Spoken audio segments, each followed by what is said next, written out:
Hello again, everyone, and welcome back to Reddit Aliens. I'm John, and as always, thank you so much for being here. Good topic. Let's do it.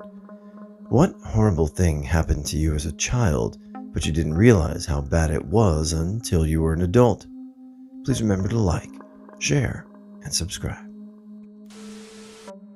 I was 4 years old, and my nighttime routine was always telling my mom and dad how much I loved them. One night I couldn't find my mom to tell her goodnight.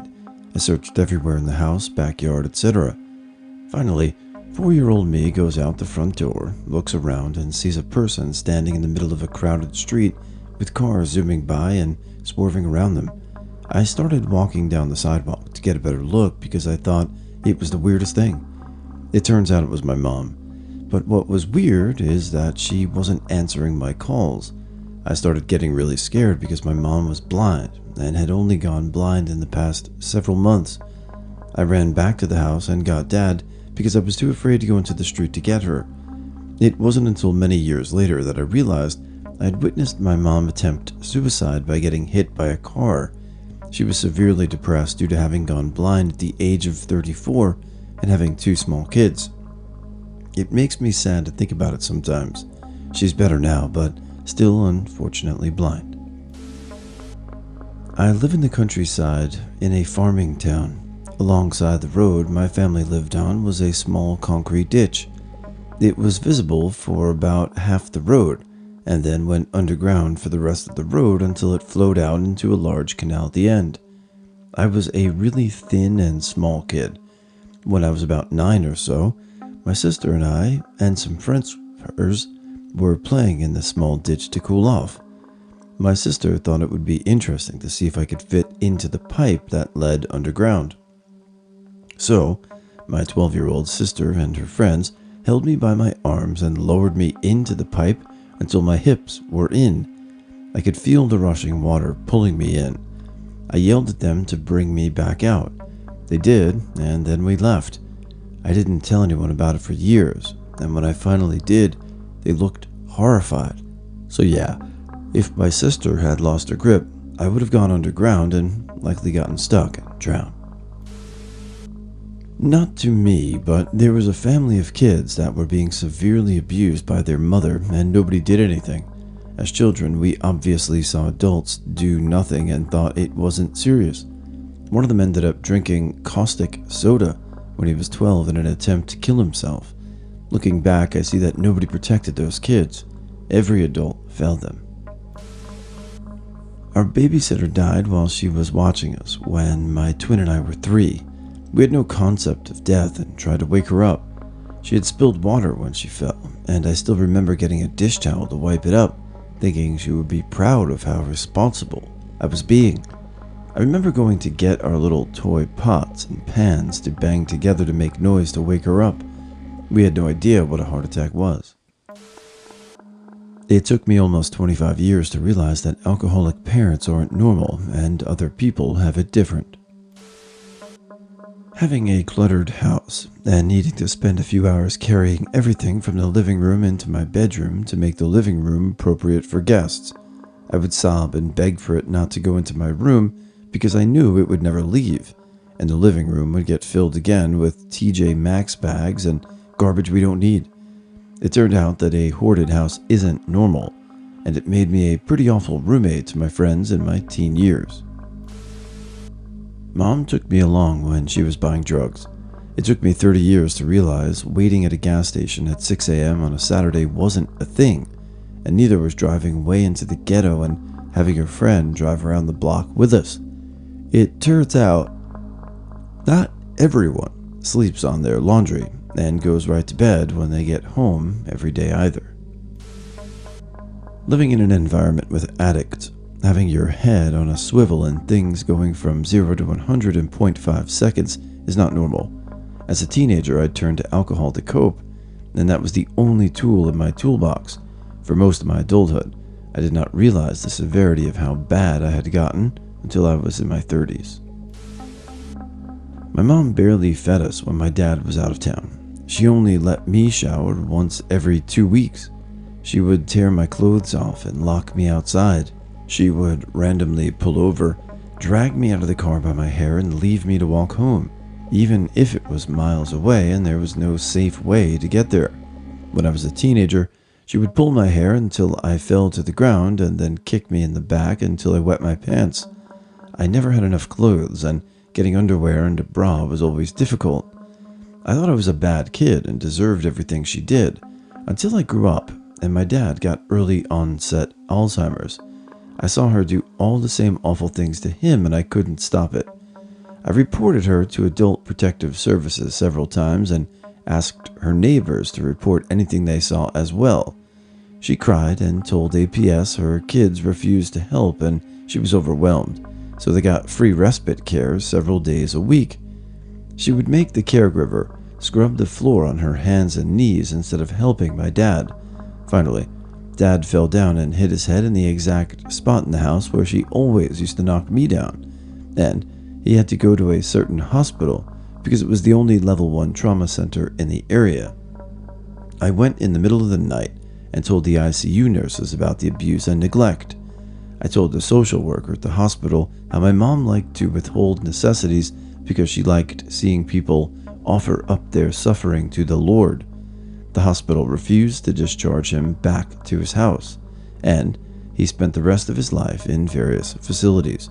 My mom had a pattern of getting kicked out of the facility and then moving him to a different one, where she would bully the staff and interfere with my dad's medication and feeding tube until they figured out her and kicked her out. After my dad died, she tried to find another old person to care for, even offering to be a free caregiver.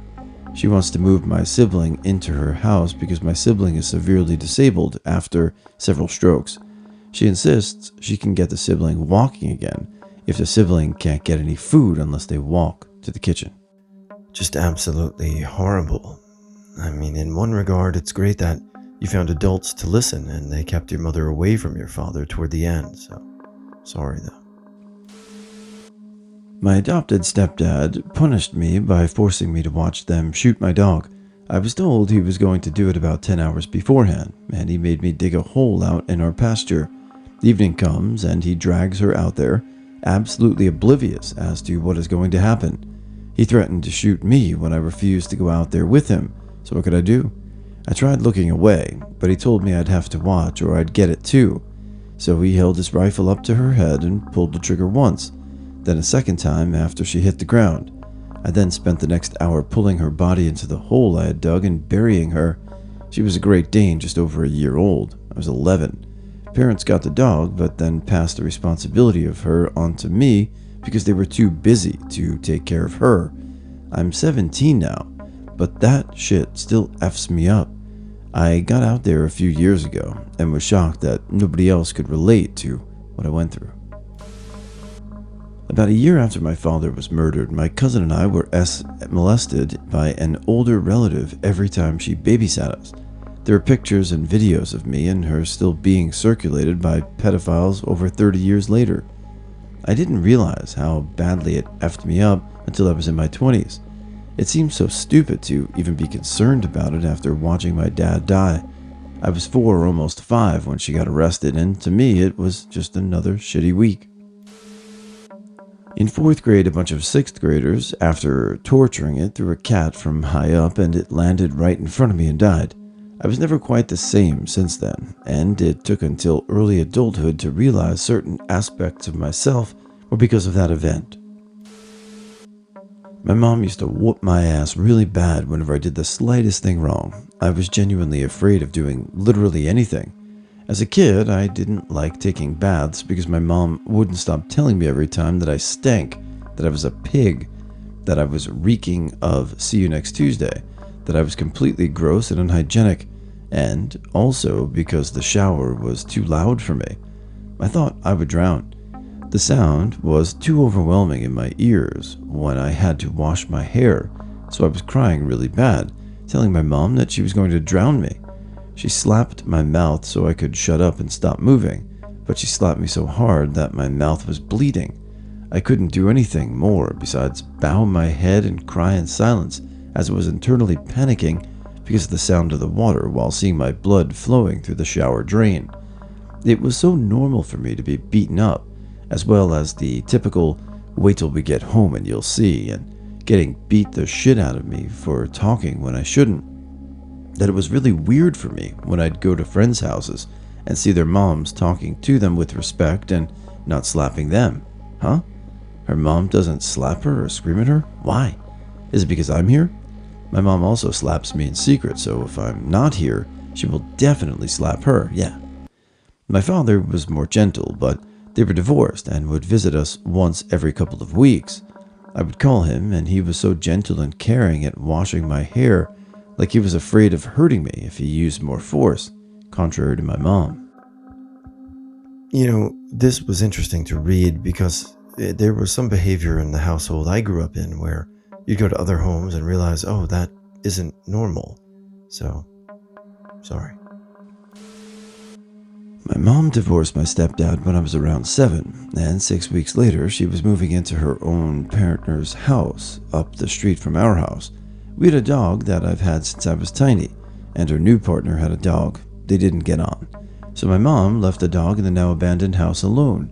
I remember using my pocket money and stealing money to get dog food, steal the keys, and feed her. I vividly remember the smell of the house and how much weight and fur she'd lost. This was for about 2 weeks, and I was the only one who tried to help her at age 7. My dad visited, and I told him. He was horrified, and we took her to a rescue that day. Now, when I see anything to do with a stray or abused animal, I'll have a full breakdown. When I was a toddler, we lived in rural Texas. My mom put me down for a nap at my crib one afternoon and went to take a nap herself. Apparently, she told my older brothers to keep an eye on me, and since they thought I was asleep in my crib, they all put a movie on in the living room. I couldn't sleep, and somehow I got the idea in my head that I wanted to go get the mail. I walked past my brothers watching their movie and right out the front door. And then I walked about 100 yards down our gravel driveway to our mailbox on the edge of a county road. Just about everyone had outdoor dogs in the area, and they let me roam freely. Some were friendly and many were not. There was a particularly giant Weimaraner named Buckwheat that belonged to a neighbor who met me about halfway down my driveway to walk with me. Apparently, when I got to the county road where our mailbox was, he got on the street side of me and stood and blocked me to the curb as several cars and farm trucks whizzed past. A man returning from work saw me out there by myself with a huge dog and pulled over. He said when he got close, the dog got defensive and started pushing me away from the road again as his car approached. The man pulled up, asked me where I lived, and offered to give me a ride home. I did not know to get in the car with strangers, but thankfully in this case, it was a good guy. He knocked on the door of my house and woke my mom up from her nap. He told her that he had found me barefoot in the road where I had a dog guardian angel that was actively protecting me from traffic, and it was thanks to that dog that I was still alive. Here's to you, Buckwheat. An assistant football coach used to bully me a lot during practice, 6th grade. One day, I looked right at him and told him to shut up. He was so offended that a child said that to him that he just decked me full force. I lost consciousness and came to rest on my back, staring up at me at the sun. I never told anyone about it, and now in my 30s, I replay this event very frequently. It causes me great anxiety. I was in summer camp and had made friends with a weird girl there. We were probably both around 7 or 8, both awkward kids who weren't good at making friends, but we got along with each other. She had a very perverted sense of humor and was constantly talking about everyone's genitals. I didn't think much of it at the time. Once she was sitting in a chair at the table and I snuck up behind her as a joke and grabbed the back of her chair and shook it to startle her. She was laughing and yelled at me to stop it, so I stopped it. She asked why I stopped. I told her she just asked me to stop, so I did. She said that her dad told her that if a girl says stop, it means to do it harder. She wanted me to shake it harder, so I did. Now that's a memory that got lost in my brain for years, collecting dust, but thinking back on summer camp one day and remembering that made me think, wait, what the... I hope my assumptions are wrong, but it really seems obvious what was happening to her at home. How did an adult there never notice all the signs? In elementary school, I won first place in a Halloween costume contest. Finally, all those kids who teased me for looking like a girl would see that I was awesome.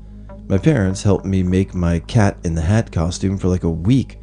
I just recently saw pictures. Wicked cute. The school principal called me up on stage and announced that, as the first place winner, I got to choose any of the prizes from the girls' table. I had won best costume for the girls as a 7-year-old boy who was already teased for being girly. From this day forward, teasing turned to beatings. The moment of looking out at a whole school, as well as the parents, mine too, and more, and thinking, see, I'm a winner, as they all laughed at my confusion, has caused damage I'm still undoing 40 years later. I knew it was bad, but not how much it affected me. A short list. Getting injured by a knife from my dad, who didn't even realize he cut my hand in his delirium. Stopping my dad from swallowing the second pack of sleeping pills and forcing him to throw up some, and the whole hospital ordeal. My mom arrived home only the day after. Being taught to be manly and never cry, and having the punches only stop once I stopped crying. Something that I disliked, but only after some time realized how bad and truly was. Being forced to eat rotten or insect-infested food because we couldn't afford proper food. Regular alcohol, drugs, and $8 packs of cigarettes were affordable though. Brooklyn, New York City, 1981. My parents had an argument in the kitchen. My mom had been drinking and, for some reason, decided to open the drawer, pull out 2 massive knives, and bang them on the kitchen counter to prove her point. My dad reckoned she lunged at him. Whatever it was, my dad lost his shit and effed her up. The 5-year-old me just froze in the living room chair. He went to jail, she went to the hospital, and I went to the neighbors. I lost my sister to brain cancer at 7 years old. Parents shut down after and were never able to go back to being healthy. There's a lot more to the story than that, but the situation was the majority of my childhood. I didn't realize how effing awful it all was until I was an adult and out of the house. Kind of like a frog in boiling water. I had no idea how rough my situation was.